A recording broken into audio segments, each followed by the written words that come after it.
BA तृतीय वर्ष की छात्राओं हेतु हमने पिछले वीडियो में छायावाद के प्रमुख कवियों के बारे में चर्चा की थी। आज हम छायावाद की प्रमुख विशेषताएं और प्रवृत्तियों पर चर्चा करेंगे। बीए तृतीय वर्ष की छात्राएं इस वीडियो से लाभान्वित हो सकती है। आज हमारा विशेष फोकस छायावादी काव्य की विशेषताओं पर रहेगा। छायावाद की पहली विशेषता है व्यक्तिवादता अर्थात आत्म अभिव्यक्ति।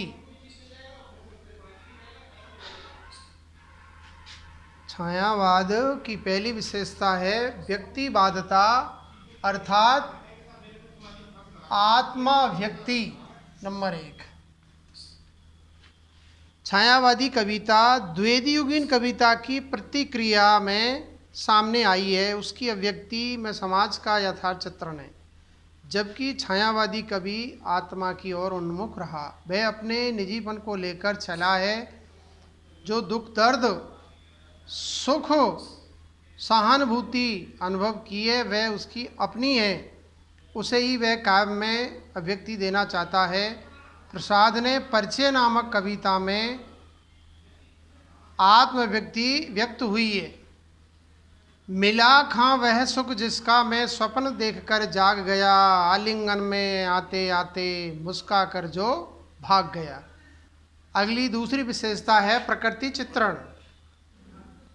प्रकृति चित्रण का बहुत ही मनोहारी चित्रण किया है। छायावाद में प्रकृति को चेतन के रूप में चित्रित किया है। प्रकृति की सुंदरता और प्रकृति के यथार्थ जैसे कि सचेत हैं, प्रकृति का जीवंत रूप में वर्णन किया है। निराला की जूही की कली की ये पंक्तियाँ देख सकते हैं। सोती थी जाने कैसे प्रिय आगमन, वे नायक ने चूमे कपोल, डोल उठी बल्लरी की जड़ जैसे हिंडोल। तो सुमित्रा नंदन पंत ने नौका विहार की पंक्तियों में ब्रह्म और जीव के अद्वैत की अभिव्यक्ति हुई है। इस धारा साई जग का क्रम शाश्वत, इस जीवन का उद्गम शाश्वत है गति और शाश्वत है संगम। निराला की तुम और मैं कविता में प्रकृति की रहस्यात्मक अनुभूति का अच्छा उदाहरण है। तुम तुंग हिमालय श्रृंग और मैं चंचल गति स्वर सरिता। तो इस प्रकार से छायावादी काव्य में प्रकृति का बहुत ही सुंदर मनोहारी मनोरम चित्रण किया है। और प्रकृति के सुकुमार कवि पंत ने तो बहुत ही अच्छा चित्रण किया है। एक सुंदर उनकी कविता है, छोड़ ध्रुवों की मृत छाया, तोड़ प्रकृति से भी माया, बाले तेरे बाल जाल में कैसे उलझा दूं लोचन, भूल अभी से इस जग को। अगली जो विशेषता है नंबर 3, नारी के प्रति पवित्र और पूज्य भाव का संचार। नारी कोई एक हाड़ मास का पुतला नहीं है। प्रकृति या सृष्टि की जननी के रूप में छायावाद में नारी का पूज्य भाव और पवित्र भाव का बहुत ही अच्छा चित्रण हमें देखने को मिलता है। छायावादी कविता में विशेष रूप से नारी के प्रति पवित्र और पूज्य भाव का संचार है।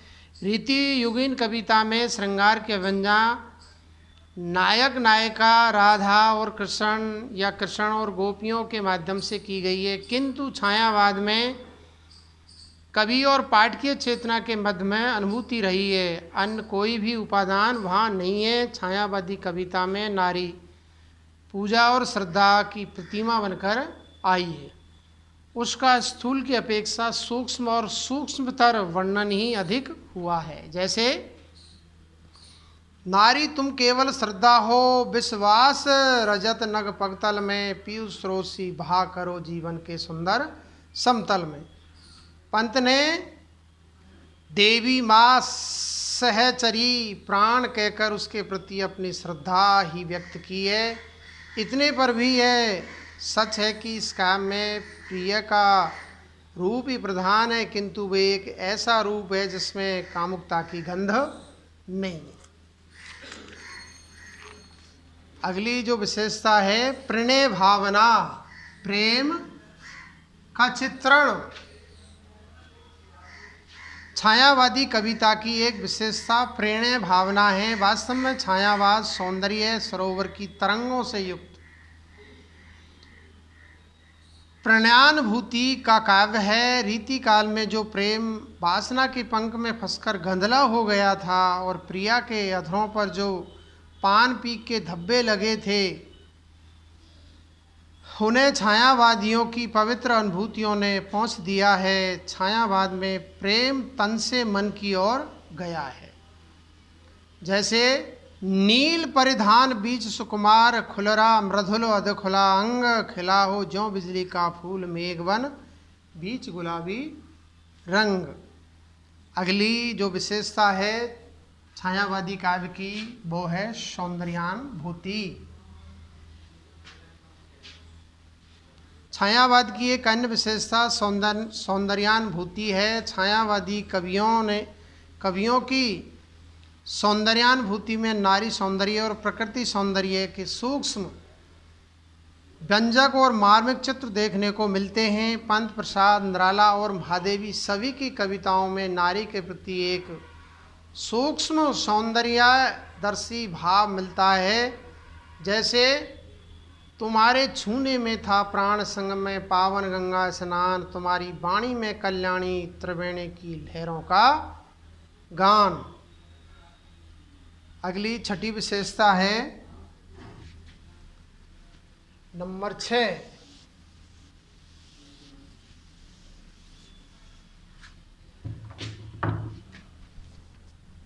कल्पना और भावातिरेक की प्रवृत्ति।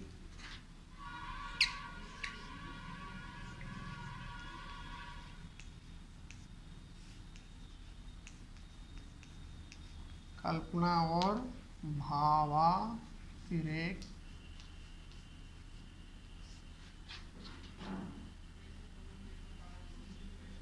प्रवृत्ति।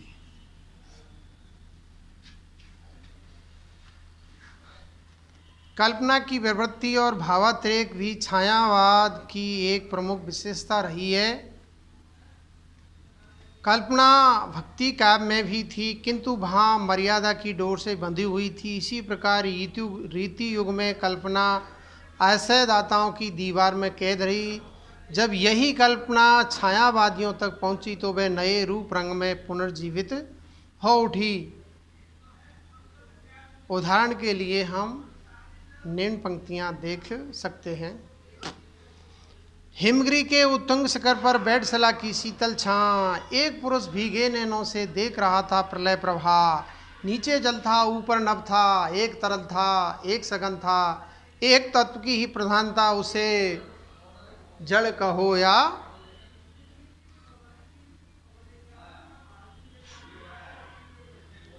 अगली विशेषता है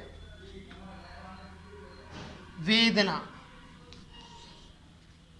वेदना